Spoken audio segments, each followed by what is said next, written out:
Morning, Rye. Good morning, everyone. Welcome all. I think everybody's getting connected.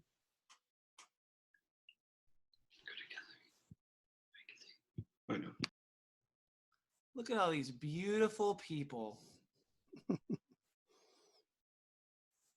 Hi, Mel. Hi, Ryan. How are you? Hello, good. Hello, everybody.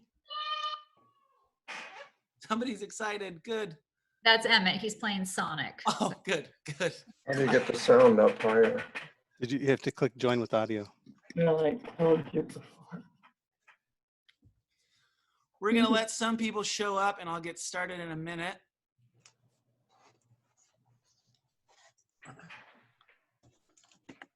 You should say hi. Hi. Hello. 46 plus people here already. That's wonderful.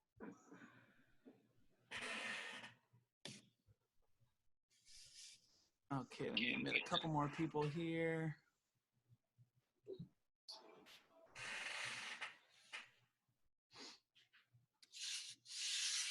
Mom, I am recording. Don't worry. I did it. Can everybody hear me okay?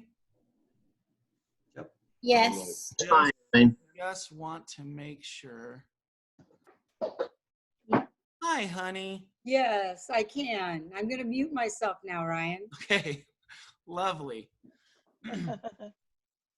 All right, so it's about 5 after. I think we'll get started.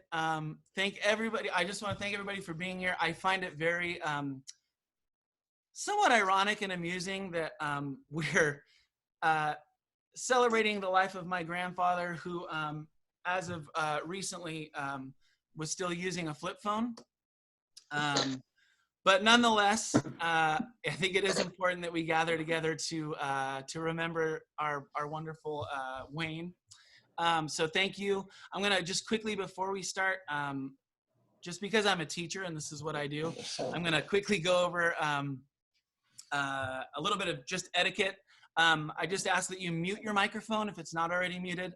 Please keep your mic. I can actually do it on my end, so if it turns on, that's okay. I'll try to watch it as we go. At the end of our celebration, I am going to give you, if anybody wants to say something, we'll talk about that. Obviously, make sure your mic is on for that when we do get to that part. And if you do want something to say at that point, I'm going to control who's speaking. I do ask that you keep it rather brief so we're not taking too much of everybody's day, but if you want to say something when that time comes, just raise your hand in the screen, or you could type in the chat to me, and I will try to monitor that as we go. So with that being said, we're going to go ahead and get started. I want to just open us in prayer today. Grandpa was a faithful man, which was wonderful. So let's start today in the name of the Father, the Son, and the Holy Spirit. Lord, in our grief, we turn to you. Are you not the God of love who opens your ears to all? Listen to our prayers for our father, grandpa, great-grandpa, brother, husband, and friend Wayne, whom you have called out of this world. Lead him to your kingdom of light and peace, and count him among the saints in glory. We ask this through Christ our Lord. Amen. And at this point, we're going to have my brother, Wayne's grandson, Sean, start us with a reading. So, Sean, if we could just make sure you're unmuted. Could you test yourself? I'm unmuted. Ah, good. All right. Sean, take it away. All right. A reading from the book of Revelation. I, John, saw a new heaven and a new earth. The former heaven and the former earth had passed away, and the sea was no more. I also saw a holy city, a new Jerusalem, coming down out of heaven from God, prepared as a bride adorned for her husband. I heard a loud voice from the throne saying, "Behold, God's dwelling is with the human race. He will dwell with them, and they will be his people, and God himself will always be with them as their God. He will wipe away every tear from their eyes, and there shall be no more death or mourning, wailing or pain, for the old order has passed away." The one who sat on the throne said, "Behold, I make all things new. I am the Alpha and the Omega, the beginning and the end. To the thirsty I will give a gift from the spring of life-giving water. The victor will inherit these gifts, and I shall be his God, and he will be my son. The word of the Lord. Thanks be to God. Thank you, Sean. In looking for ways to pay tribute to my grandpa, I found this amazing poem that I'm going to have my sister read, Wayne's granddaughter, Megan. It's a poem called Heaven's Fishing Hole that I thought would be a little bit fitting for our fisherman, Wayne. So Megan, are you unmuted? Yes, can you hear me? I can hear you loud and clear. Is Maya giving a little gurgle? You might also hear Maya too. Perfect. All right. Go ahead, Auntie Megan. For years, the riverbank was where your soul felt most at peace. Your heart was most content when there with the fish and geese. But then your spirit came to rest where angels choose to roam. And once equipped with 10-pound test, you made yourself a home. The sky became your deep blue sea. The clouds became your shore. And there for all eternity, you sat with friends galore. Each angel was a fisherman who had traded in his pole for golden wings and a game plan at heaven's fishing hole. The tales you told about each catch, its stature and its girth, will live in memories unmatched as days pass here on earth. Until we meet again one day upon God's golden sand, we'll picture you no other way than with a pole in hand. Thank you, Megan. I'm letting a couple people more in here. Also, if anybody missed anything or if your computer's glitching, I am recording this and plan on posting it. So if you missed something, I do plan on getting it on the internet for you guys later. So at this point, we're gonna all turn to Brian, Wayne's son, and doppelganger, twin, Brian. So if at this point, Brian's gonna give a little eulogy about Grandpa Wayne. So Brian, are you unmuted, ready to go? He's got his gamer headset on. He's official. There I am. Can you hear me all? Okay. So today we celebrate the life of Wayne Edward Johnson, loving husband, father, grandfather, great-grandfather, brother, friend. Dad was born on February 1st, 1927 at Emmanuel Hospital in Mankato, Minnesota, to Helen and George Raymond Johnson. Dad had a younger brother, Dwight, and a younger sister, Melba. Dad's family grew up on a farm near Northland, Minnesota. One part of life on the farm was sharing in chores. One chore Dad did not enjoy doing was milking the cows. It usually took place in the early morning hours and was often very cold. Even though he didn't like it, Dad did enjoy describing to us how to properly milk a cow, complete with the hand gestures and the noise effects. He told us how he used to squirt some milk in the farm cats' mouths, who eagerly watched the milking activities from a distance. This helps explain his affection for cats, which he developed in his later years. Dad attended 1st through 8th grade at a small, one-room schoolhouse. He often told us how he used to have to walk to school in the snow. Although we initially thought he was embellishing a bit, I have no doubt he was actually telling the truth. During his childhood, Dad was a member of the 4-H club.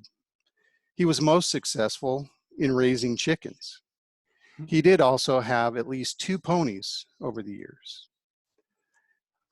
In a biography he wrote when he was young, he described how he used to hide from his mom in the chicken house. Dad's training in the 4-H club and time spent in the chicken house prepared him for one of his early professions as an informal chicken doctor. As a chicken doctor, he would travel to various farms to assist the farmers with their troubled or ailing chickens. In Dad's personal biography, he also detailed an incident he had with his father. As he described it, his father dunked him in the pond in an effort to deter him from wading out in the pond, chasing after the ducks.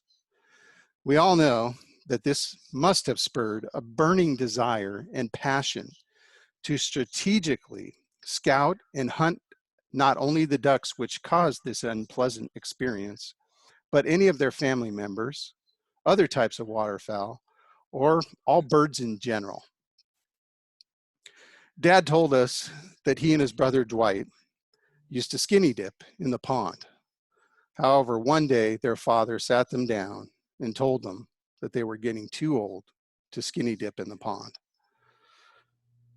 In Dad's biography, he wrote about how he enjoyed playing baseball, football, basketball, and hockey.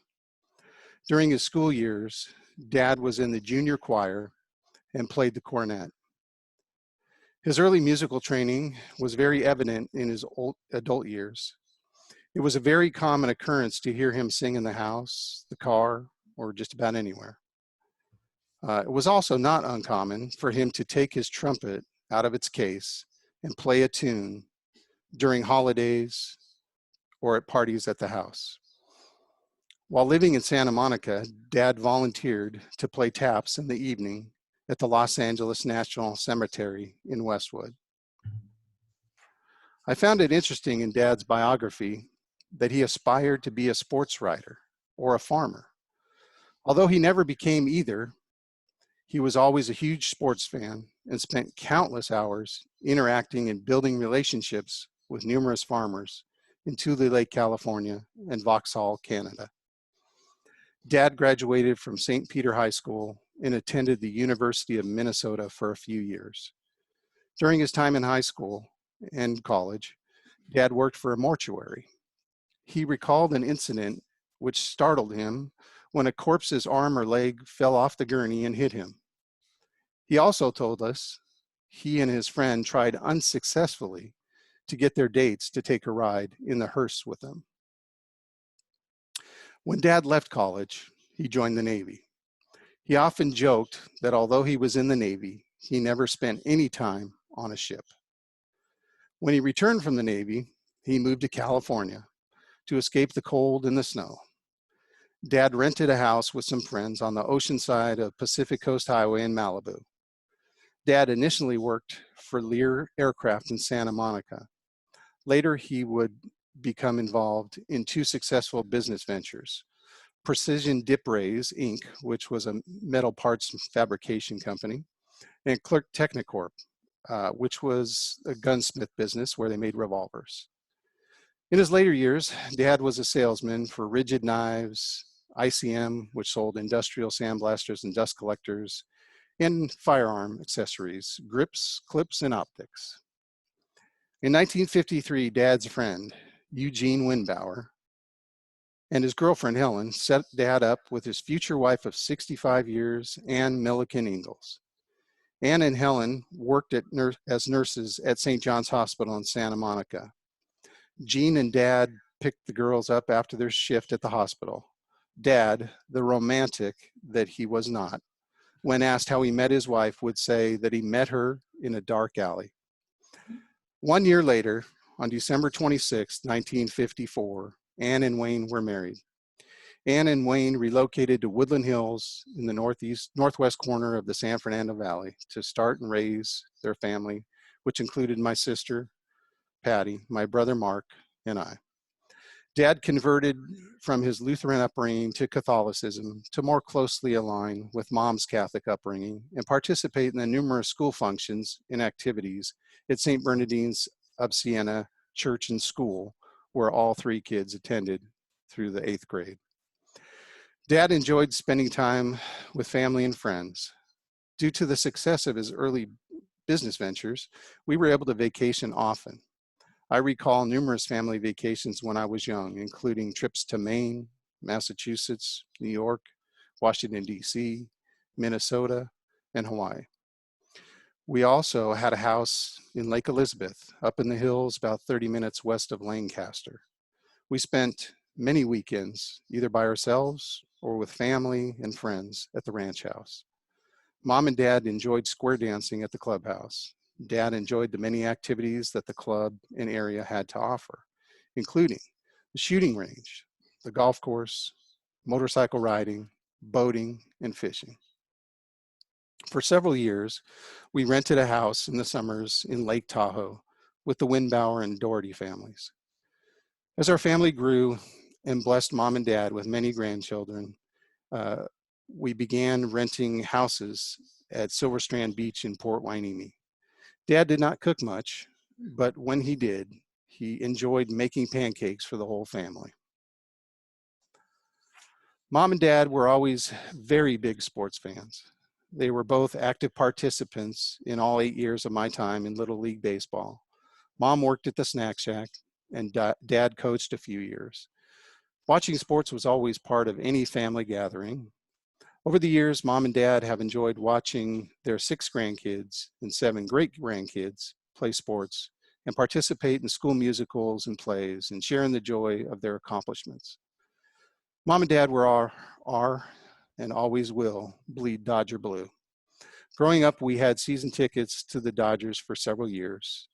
In their older years, Mom and Dad did not attend as many Dodger games in person, but they watched just about every game they could. Their meals and activities revolved around the Dodger, Laker, Clipper, Warrior, and/or Bruin game schedules. If I wasn't watching the game with Mom and Dad, I could expect a call from Dad during or after the game to discuss who had a good game, a great play, a bad call, or a questionable coaching decision. This should come as no surprise to anyone who knew Wayne Johnson, that his biggest passion was hunting. Fishing was a distant second to hunting. Dad hunted for just about anything and everything throughout California, Colorado, Mexico, and Canada. He was an ambassador for the sport wherever he went. He developed friendships with numerous farmers in Mexico, Tule Lake, California, and Vauxhall, Canada. He hunted dove in Mexicali, duck and geese in Tule and Vauxhall, and elk in Durango, Colorado. He also went pheasant hunting on occasion. Dad also spent several years driving up to Fort Bragg, California to don a wetsuit, hike down a steep cliff, and wade in the frigid ocean waters to pull abalone off the rocks with a crowbar. Dad had numerous friends as a result of his hunting and fishing exploits and kept in touch with them with daily, weekly, or monthly phone calls or emails up until his final days. I had the good fortune of being asked by Dad in 2011 to join him on his annual walleye fishing trip to Pasco, Washington. For the last 9 years, I have participated in helping him plan the trip and sharing in his excitement as the date grew closer. Those of you who have ever been on any kind of a trip with Dad will know that he would get extremely antsy the week before the trip. He would usually pack his bag several days before the day of departure. On the day of departure, he would wake up several hours before you had to actually leave and would pace in the house until it was time to depart. In closing, I want you all to know that the Wayne Johnson I knew was always cheerful. He loved to tease people, but he only teased the ones he loved or liked. The one he teased the most was Mom. I have no doubt that it was because he loved her the most. We love you, Dad, and know you will be there to greet us with a smile and a song when it is our time to join you in heaven.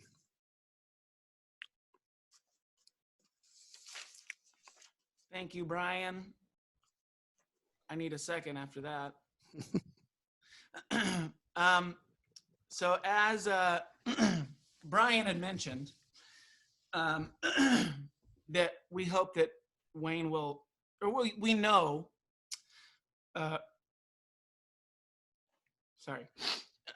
we know rather, I got to get my bearings straight. Okay.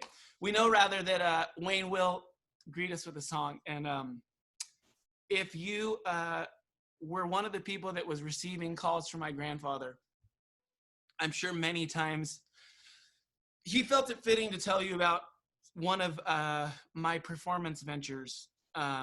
He was unceasingly proud, often embarrassingly proud, of me and all of his grandkids. So as he was getting closer to the end, I kept thinking about like going to visit him and what song I would sing, and I don't know why this song came to my brain, because I've never sung it in my life, but it just kept playing in my brain. And I do want to share a quick kind of funny story. When Grandpa was getting close, the day he died, I was fortunate to see him, and I wanted to sing with him for a minute. And I have all these memories of Grandpa singing "Hello, Dolly." So I started singing it, and he joined in. He was pretty sick, out of, his heart wasn't pumping too strong, but he still managed to sing. So without further ado, I'm going to take 2 seconds to compose myself, and then I'm going to sing a song called "I'll Be Seeing You" for my grandpa.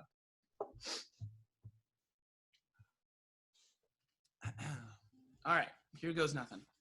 Oh, can you hear this? Okay, good. That's all I want to make sure. All right, here we go.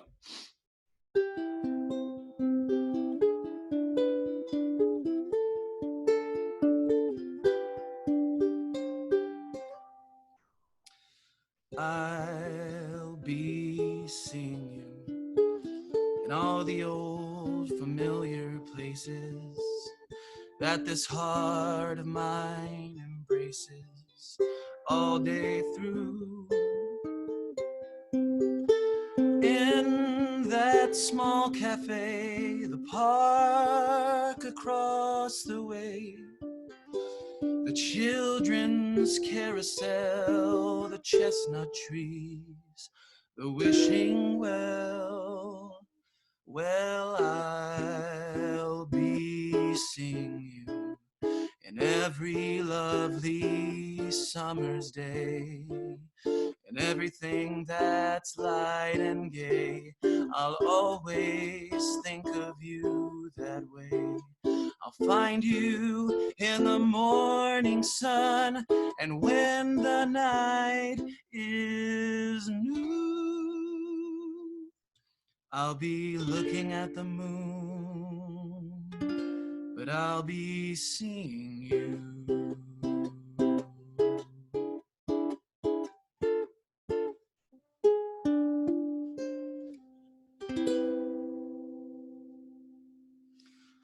We love you, Wayne. All right, enough of performing.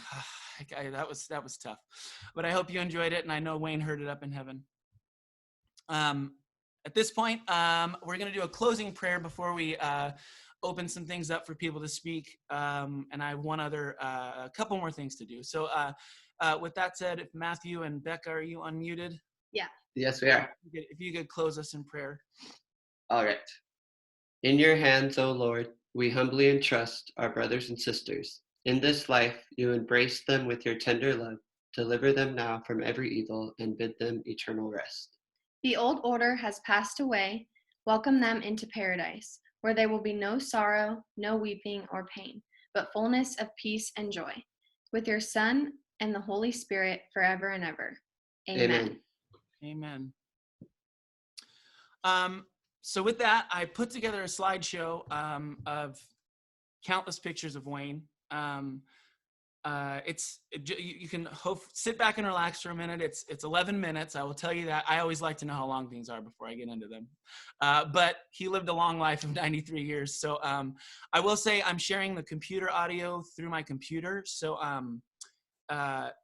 you may want to turn it down a little bit, because I think it is a little bit. Hi, Rob. It is a little bit loud, so you may want to turn it down just a little bit. But with that, please enjoy these memories of this wonderful man. Oops, nope, hold on. Going back, no. Oh, come on. Wait, here we go. There we go. All right.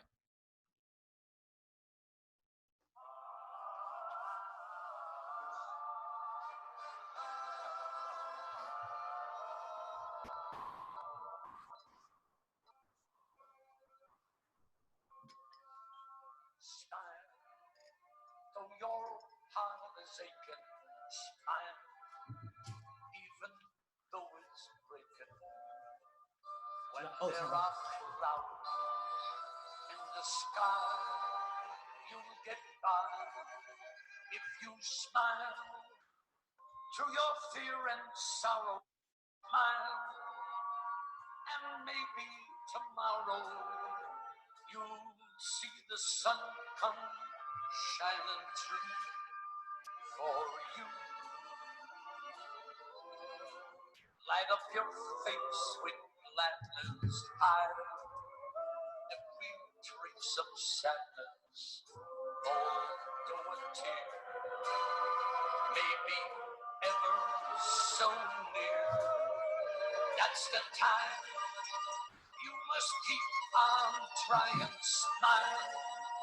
What's the use of crying? You find that life is still worthwhile if you just smile.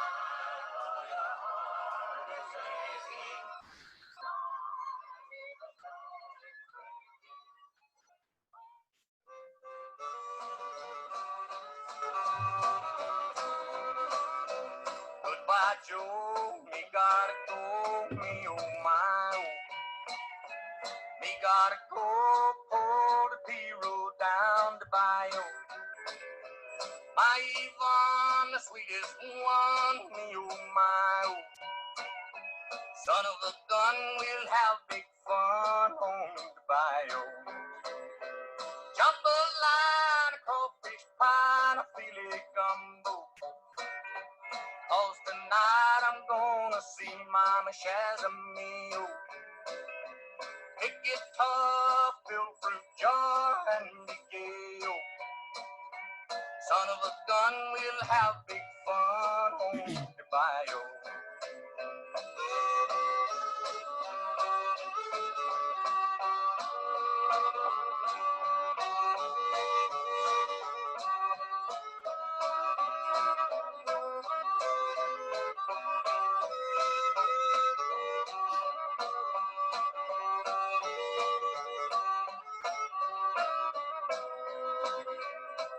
It doors, the fountain knows the place is buzzing.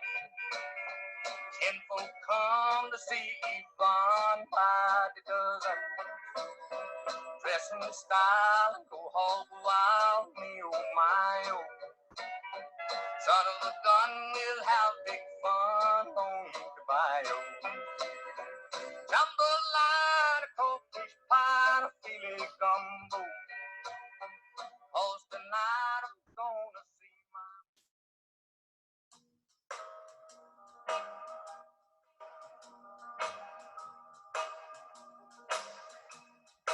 time bubble and wine. Make me happy, make me feel fine. Tiny bubble, make me warm all over. With a feeling that I'm gonna love you till the end of time. So here's to the golden moon, and here's to the silver sea. And mostly here's a toast to you and me. Tiny bubbles in the wine, make me happy, make me feel fine, tiny bubbles, make me warm all over. With a feeling that I'm gonna love you till the end of time. Tiny bubble, ooh, while we in the wine.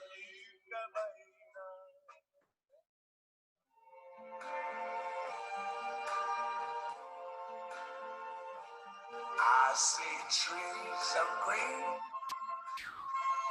red roses too.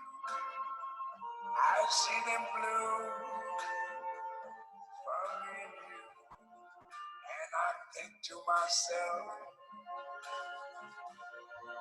what a wonderful world.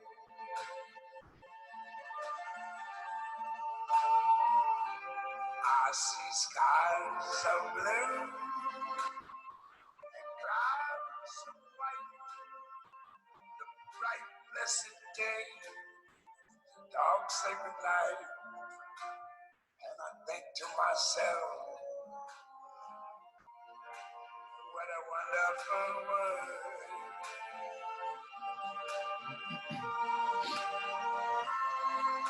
The colors of the rainbow, so pretty in the sky, are also on the faces of people going by.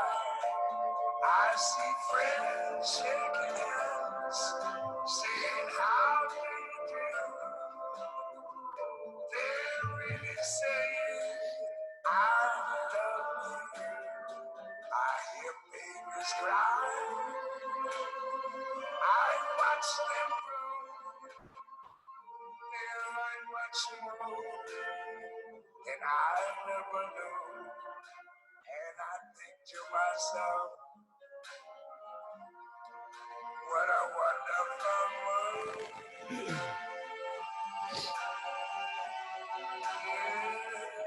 Yes, I think to myself, what a wonderful world.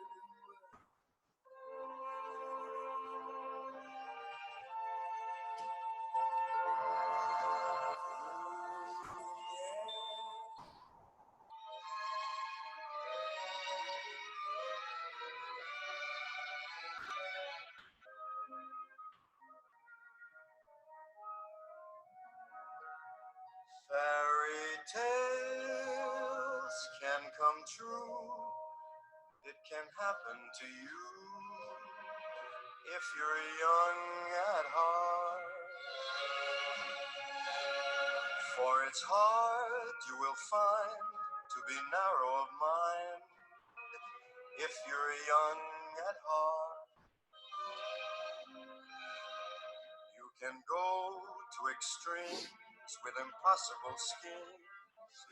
You can laugh when your dreams fall apart at the seams, and life gets more exciting with each passing day. And love is either in your heart or on its way.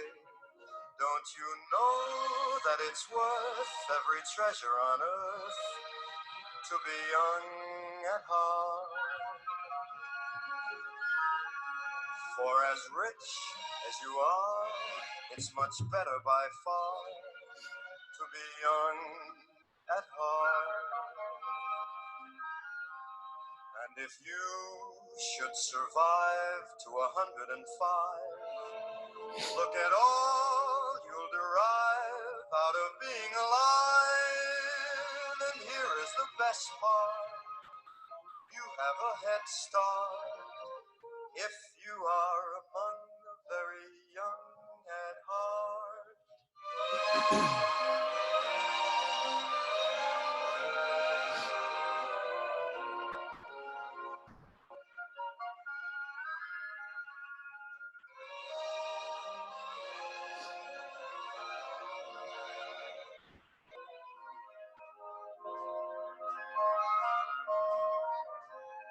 And if you should survive to 105,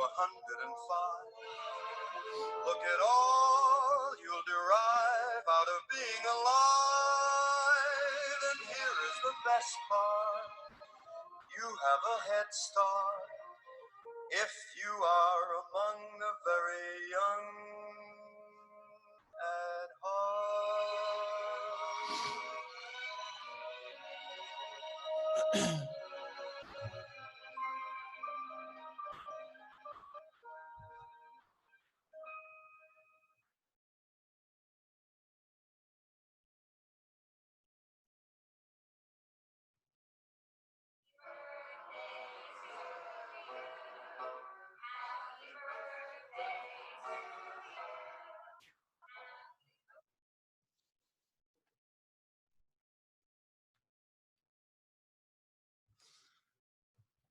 Okay, so I hope you all enjoyed that. Let me get this down here. Sorry.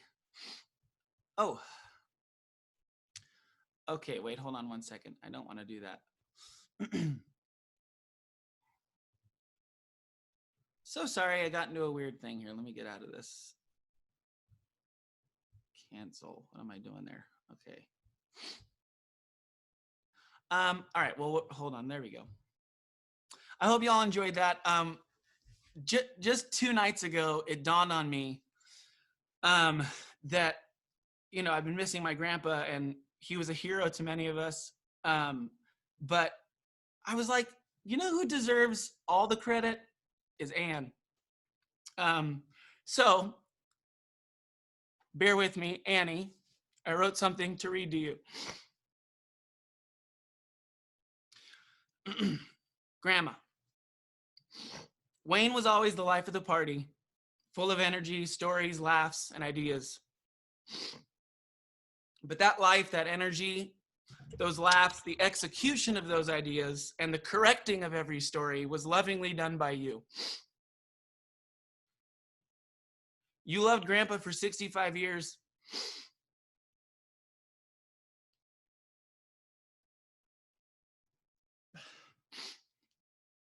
And you never ceased in caring for him, your family, and your home. While Grandpa was out fishing and hunting, you were the gears that kept things moving and the glue that held everything together. I'm sure that Wayne was a lot to handle sometimes, but you lovingly put up with his antics longer than many people live on this earth. Even near the end, it was your presence and your touch that Grandpa wanted more than anything. As much as I'm sure you miss Grandpa, I know that he is sitting in heaven anxiously waiting for you to bring him his pills and cook him his walleye before sitting comfortably for all eternity. But for goodness sakes, don't rush. We need you here. So we love you, Annie, and are so grateful that our amazing Grandpa had an equally incredible grandma by his side. Also, my grandma's in the other room, so it's weird that I'm speaking to her through a camera. I'll hug you later, Anne. I love you very much. So with that being said, I'm going to stop sharing my screen here. And I do want to thank you all for being here. At this point, we would love to hear a little bit how you remember Wayne. So again, we do ask, you know, share a minute story or something if you want to share a little something. But if anybody would like to speak, raise your hand and I'll call on you and unmute your mic, and then we'll go from there. Dr. Plestad, let me get you here. I saw your hand go up first. Do you know how to unmute yourself? Or I could do it. Oh, here we go. I think I got it right here. Unmute. Let's see. Go ahead. Can you hear me now? Yes. Well, I met Wayne hunting in Mexico for ducks. And we spent wonderful times together. You had several pictures of some of the trips that we took. Ended with a beautiful picture of our back porch and the river flowing by our house. My favorite Wayne story happened at Tule Lake. And I hadn't known him long, and he wanted to go up there to hunt geese with Ed and Bob Bailey, the farmers. And we went out and we were walking through a field going someplace, and I wasn't paying much attention to what was going on. And I looked around and Wayne was gone. And I looked down and he was clear at the end of the field, walking out onto a road that was empty, a dirt road in the country. And all of a sudden he got in the middle of the road and he raised his hand and started waving his hand. And here came a truck and stopped. He walked around, put his foot up on the running board and stood there and talked and talked. And so I went down there and the guy drove off. I said, Wayne, was that somebody you knew? He said, well, I do now. He was out there waving down cars, stopping people, and I saw him. He said, I'm Wayne Johnson. What's your name? And I tell people that if you look in Webster's or the Oxford Dictionary, you'll find definitions of the word gregarious. But in the Bill Plesta Dictionary, the definition of the word gregarious is Wayne Johnson. He was a wonderful, wonderful friend. He was a hunting partner of Carolyn and I. And we just spent many, many years with him. We'll miss him dearly. And finally, I want to say thank you for doing this. This is a wonderful, wonderful way to remember him. You are very welcome. Thank you for sharing that. Okay, if somebody else would like to jump on in, again, just put your hand up. Mel, I saw your hand. Let me get you. Or you know how to unmute yourself, Mel, right? Okay, you're good. Everyone hear me? Yeah. All right. I think the thing that stands out most about Grandpa Wayne is how he was everybody's biggest champion.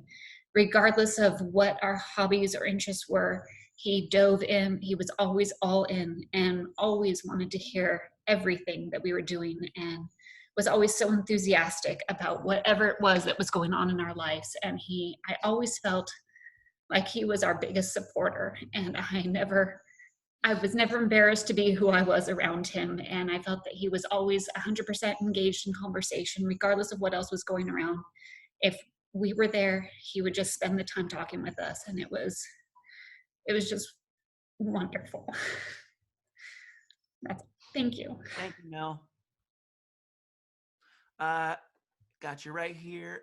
I'm so sorry. I don't know your name, but you're labeled as Home Gigi. Mom, can you help me out with the name there? It's labeled as Home Gigi. He's a handsome fellow with a duck behind him.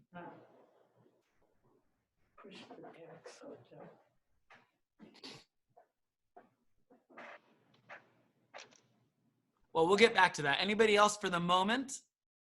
Do we have another hand? Anybody else wanted to share anything? Kim, let me see. I see you, Kim.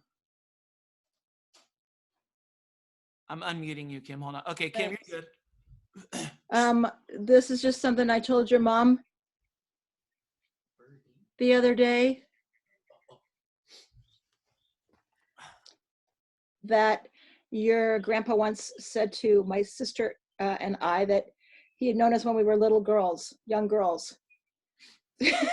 And I was probably, I don't know, in my 50s, and I'm like, that's right, he's known us since we were teenagers. So he watched us evolve. And behind every good man is a woman. Always feel that way. And a life well lived. And obviously he touched a lot of people's lives, and had a nice long life, and had some wonderful kids and wonderful grandkids and great grandkids. So that's kind of,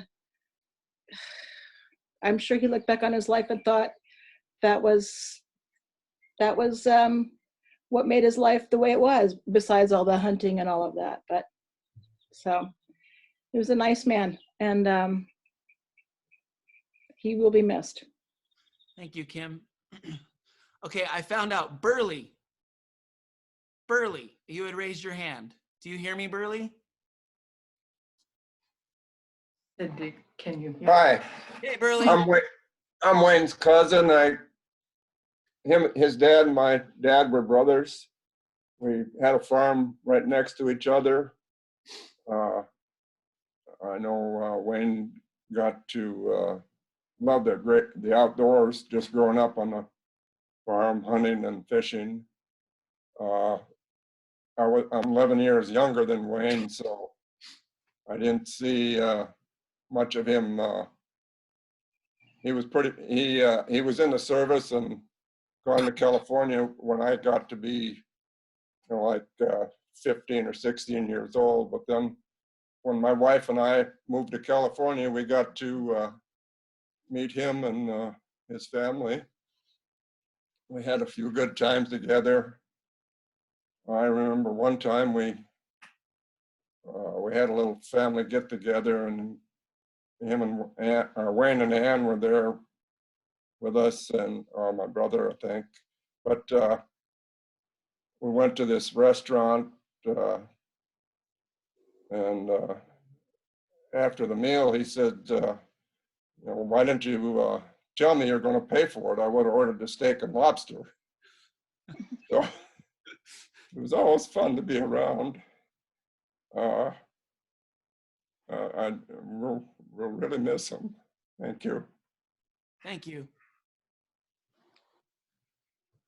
Anybody else like to? I'm looking for hands. I have a couple screens that this is from Shannon Sullivan's phone.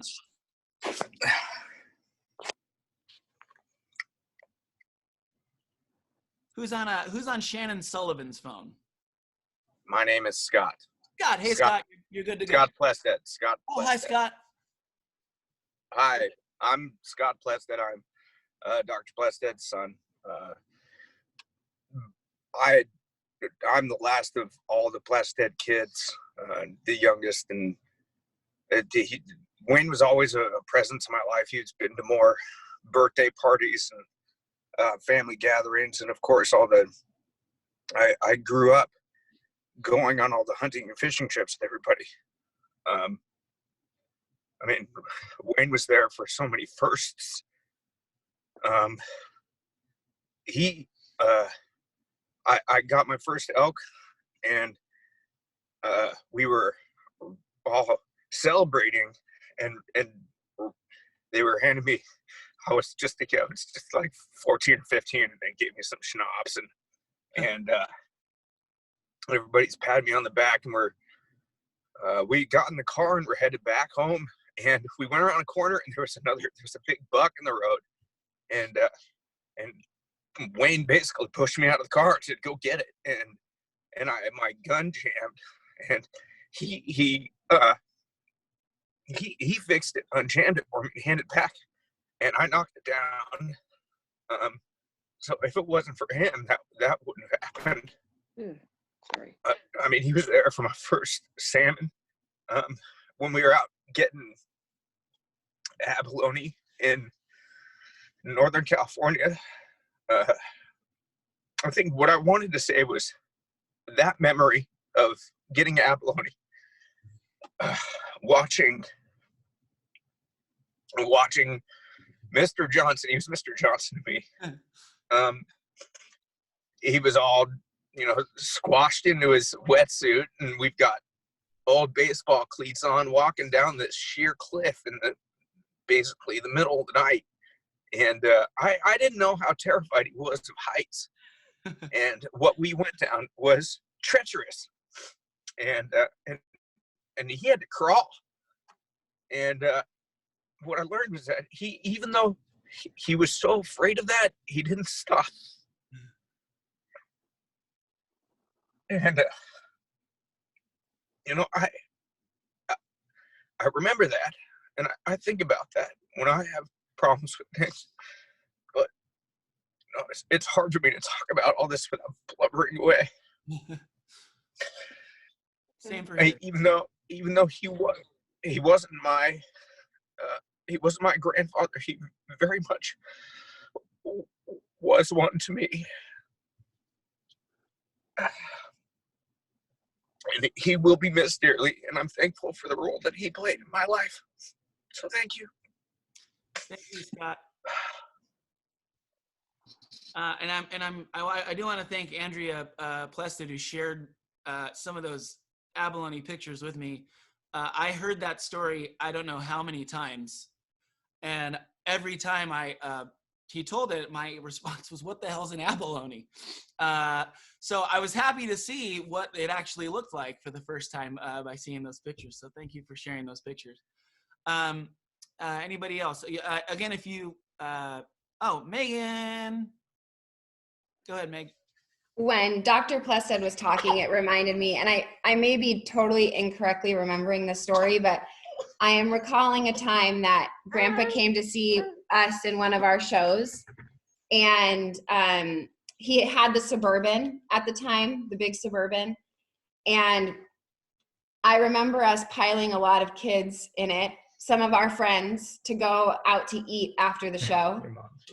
And we weren't wearing seatbelts, I don't think, and we were in the back where there's not even seatbelts. And I remember that Grandpa didn't like the path to get there and just cut across an open field to get there.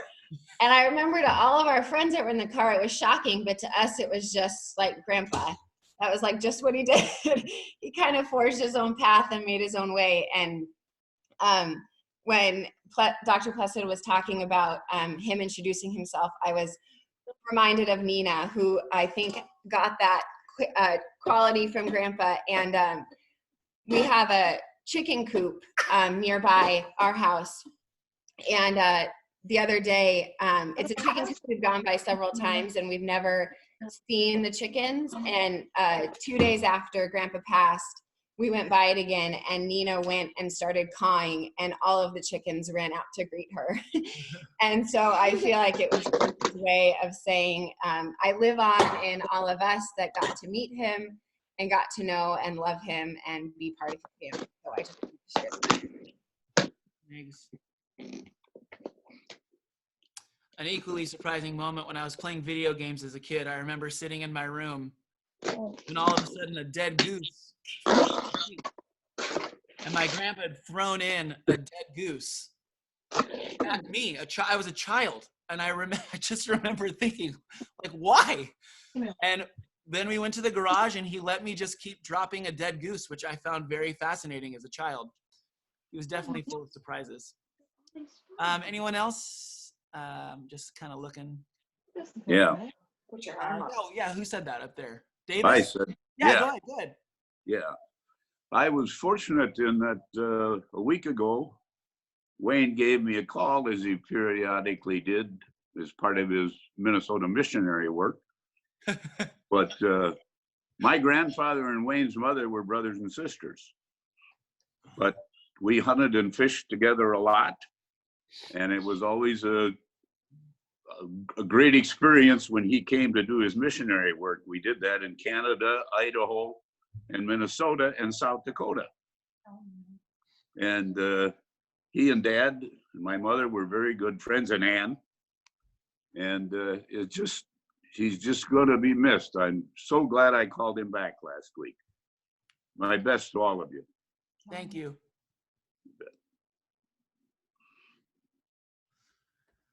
We got any other hands up here? I'm trying to scroll through them. Oh, Aunt Julie, I see you. Go ahead, Aunt Julie. Hey, y'all.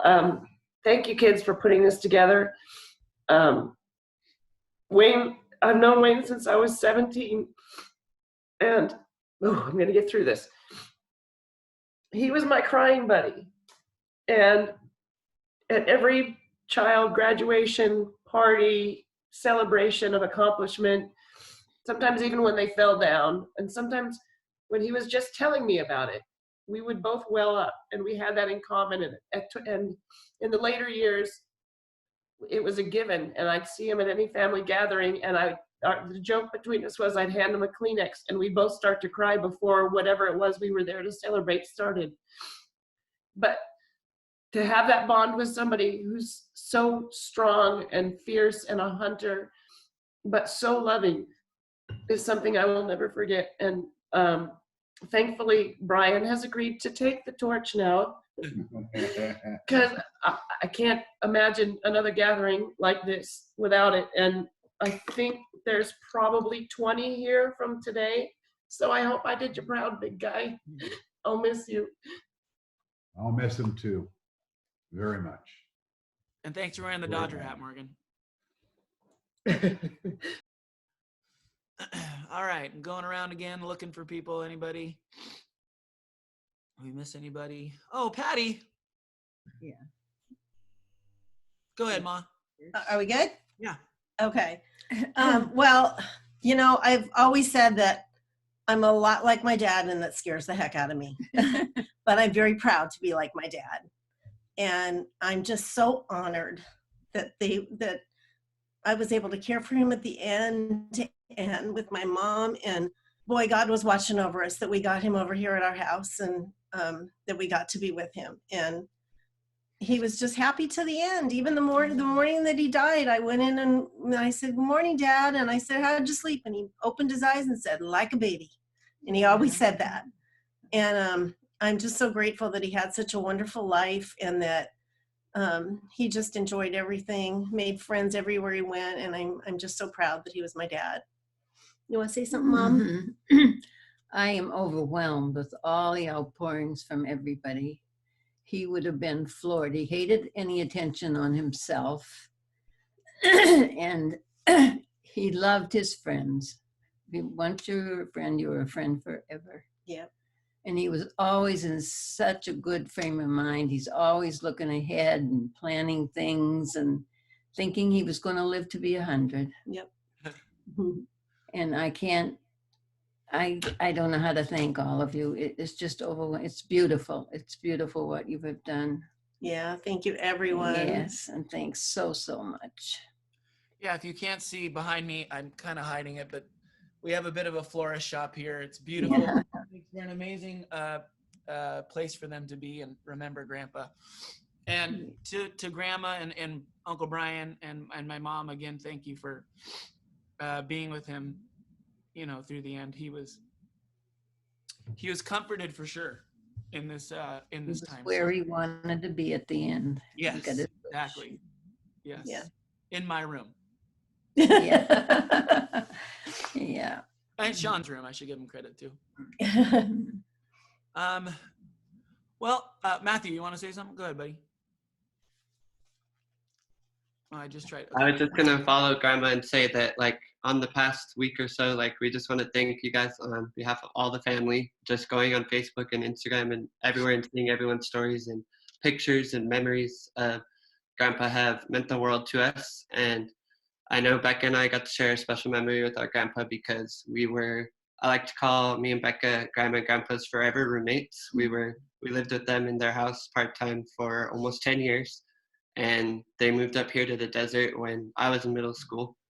And they got to be there for all of the middle school memories and high school memories, as well as Becca through elementary, through high school, all the way to college. And I know that one of the best lasting memories I'm going to have of Grandpa is Becca and I got to see him the day before he passed away. And I remember he had been sleeping in his bed like all day. And the second that Becca and I walked in the room, he almost overexerted himself and he popped up right out of bed and he wanted to see Becca and I. And I'll never forget that. And just the memories that we got to share with him and Grandma at their house. And I know probably most of you have heard the story already, but one special thing when he was always getting ready for those hunting trips and just even going to Silver Sneakers, the group that he was a part of at the gym, he would always look at Becca and I when he was leaving the house and he says, "You guys know what to do." And we said, "Take care of Grandma." And he always told us that every time he left the house. And so I hope to carry on his legacy. My middle name is after him. And I will never stop looking over my grandma. And I'm just so thankful. And I hope that in the years to come that I get the chance to meet all of you that I've heard so many stories about that I haven't gotten to see. And hopefully take another trip to Minnesota and Tule Lake and Colorado to see all the people who are near and dear and close to our family. Thanks, Maddie. All right, any final takers here? Okay, so with that, again, thank you everybody for coming. This is a huge outpouring to Grandpa. I think the greatest thing we could all do is to live like Wayne as we go forward in our life and carry his legacy on. So thank you so much. I know Wayne is looking down, just beaming with pride. I love you all. And, oh, I keep looking at my microphone. You guys are right there. Thank you for coming and have a great day. Thanks, Ryan.